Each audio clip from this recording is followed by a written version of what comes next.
Hello, dear students. Today's next chapter is of 13. Chapter number 13, Nature's Fury. Nature means प्रकृति. Fury होता है गुस्सा. प्रकृति का गुस्सा. देखिए, in this chapter, Nature's Fury is discussed. Means जब प्रकृति को जब nature को गुस्सा आता है तो क्या करती है? Means किस तरह से disaster वो लाती है. So all these things has been discussed in this chapter. So let's study. Natural disasters cause death and destruction on a very large scale. Natural disaster means प्राकृतिक आपदा डेथ और डिस्ट्रक्शन का कारण बनती है बहुत बड़ी संख्या में, बहुत बड़े पैमाने पर. These occurrences are beyond human control, though losses in terms of human life and property can be considerably reduced if early warning system are in place and speedy relief work is initiated. ये इस तरह की घटनाएं human के control से परे होती हैं, बियॉन्ड होती है.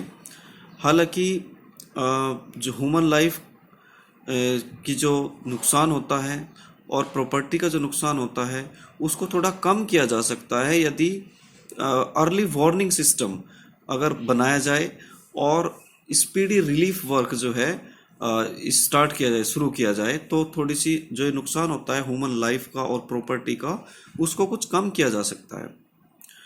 Match the following natural disasters with their definitions. इसमें कुछ नेम दिए हैं नेचुरल डिजास्टर्स के, उसको उसकी डेफिनेशन के साथ मैच करना है आपको. क्लियर? Let's study.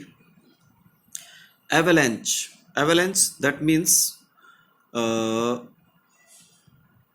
जो हिमस्खलन होता है. हिमस्खलन मीन्स जब पर्वतों से बर्फ के बहुत बड़े जो टुकड़े होते हैं वो खिसक कर नीचे आ जाते हैं. That is called avalanche.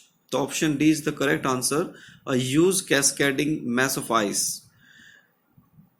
Okay, means बहुत बड़ा टुकड़ा आइस का नीचे गिरना. Snow and underlying rock tumbling down a snow covered mountains, यानी कि बर्फ से ढके माउंटेन साइड से जब खिसक कर बर्फ का टुकड़ा नीचे गिर जाता है.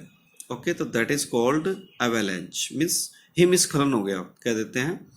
Second one is famine. Famine means होता है भूखमरी आ जाना, means lack of food.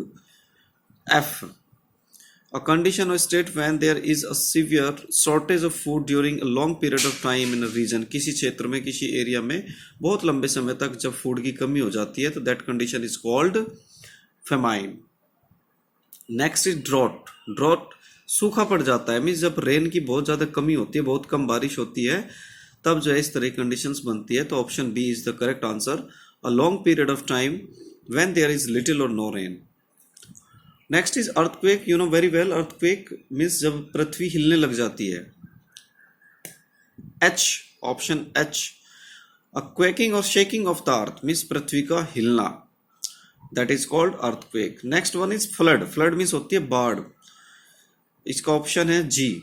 Large amount of water covering an area that is usually dry.